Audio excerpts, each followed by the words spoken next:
Hello, my name is Clara Barafati and I'm a Blue Book trainee at DG SCIC.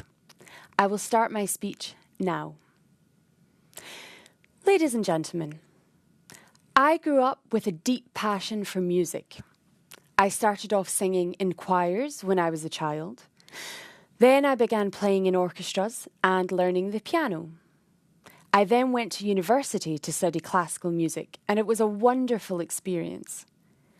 When I graduated, however, I realised that musical performance was not the career for me, so I set off on an adventure to find my path in life, which of course is now interpreting. When I was studying interpreting, I started to discover many similarities between music and interpreting, and today I would like to tell you about the three main similarities, in my opinion. Firstly, studying music and interpreting both require a good ear. As a musician, you play your instrument and you have to ensure that the music sounds good to your audience by listening to your output. So, if you are a singer, for example, you need to sing in tune. If you are a pianist, you need to ensure the fluidity and passion of the music comes through.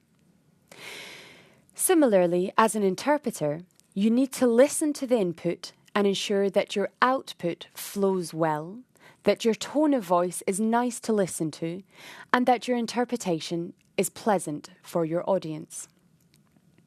Secondly, both disciplines require practice, and lots of it. During my final year at university, I used to practice for 5 or 6 hours a day. I would start every practice session with an objective. For example, focusing on the rhythm of the piece or trying to convey the emotion. With interpreting, it is very similar. We need to spend many hours practicing, and it is very important to have an aim for each session. For example, you could start a session with the aim of improving your register in the language, or aim to practice with a longer décalage. Thirdly, a key factor in carrying out both activities is performance. When you play a piece of music in a concert, you're giving a show, a real performance. You need to be professional and do your best, regardless of any slip-ups or mistakes. Interpreting is the same. You're giving a performance. Even if you struggle with the speaker's speed, or if you have difficulty remembering all of the information, you still have to give it your all.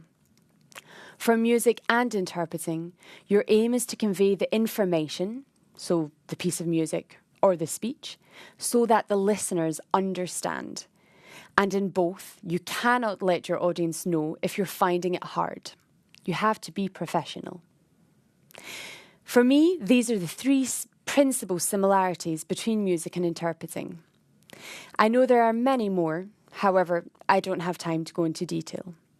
So perhaps if you're an interpreter or an interpreting student and you're looking for a new hobby, music might just be the right option for you. Thank you very much.